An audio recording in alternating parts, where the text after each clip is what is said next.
జిల్లా కాగజ్ నగర్ పట్టణంలో ఎల్లా గౌడ్ తోటలో 26 కోట్ల అంచనాతో నిర్మాణం కానున్న 100 పడకల హాస్పిటల్ కి జిల్లా ఇన్ఛార్జ్ మంత్రి శ్రీ జూపల్లి కృష్ణారావు శంకుస్థాపన చేశారు. అనంతరం జిల్లా అధికారులతో కలిసి మంత్రి జూపల్లి కృష్ణారావు జిల్లాలో కొనసాగుతున్న అభివృద్ధి పనులు పురోగతిపై సమీక్ష సమావేశం నిర్వహించారు. ఈ కార్యక్రమంలో ఎమ్మెల్సీ దండే పిటల్, జిల్లా collector Venkatesh Dhotre, additional collector Deepak Tiwari, sub collector శుద్ధ శుక్లా, డిఎఫ్ఓ నీరజ్ కుమార్, టిబ్రేవాల్, డిఎంహెచ్ఓ సీతారాం, జిల్లా అధికారులు, నాయకులు, కార్యకర్తలు, మహిళా సమైక్య సభ్యులు పాల్గొన్నారు.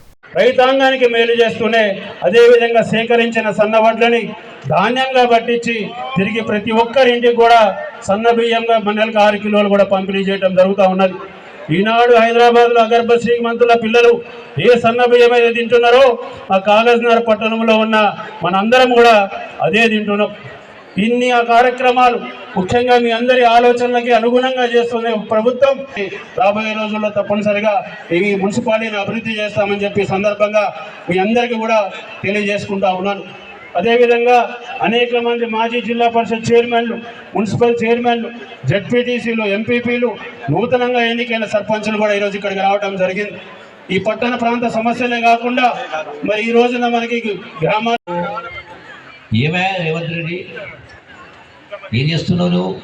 2 ఏళ్ళు అయింది, ఏం పని చేస్తున్నావు అని పూకరిస్తూ గింకరిస్తూ ఇలా కేటీఆర్ కొడుకైనా అట్లాగే అల్లుడు హరీశమైనా ఏమయ్యా రేవంత్ రెడ్డి, ఏమైనా చెప్పాలి, ఎక్కడ పోయా తులం బంగారం, ఎక్కడ పోయా మీ 2000 రూపాయల పెన్షను అని మాట్లాడుతావు. తులం బంగారానికి ఎంత అవుతుంది?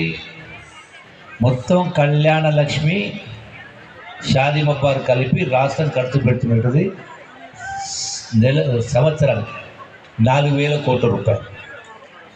తులం బంగారం కూడా 4,000 కోట్లు. సరే, తులం బంగారం రేటు పెట్టిన కాబట్టి 1,30,000 అంటున్నారు, అంటే 5,000 కోట్లు కావచ్చు. సంవత్సరానికి ఖర్చు అయితే 5,000 కోట్లు అవుతుంది. అదే 2,500 రూపాయల పెన్షన్కు ఇవాళ ఇస్తున్నది 10,000 కోట్లు అవుతావు, ఇంకో 10,000 కోట్లు కావచ్చు. అంటే ఈనాడు ప్రతిపక్ష పార్టీ బీఆర్ఎస్ వాళ్ళు ప్రశ్నిస్తున్న అన్ని కలిపితే కూడా సంవత్సరానికి కలిపి మొత్తం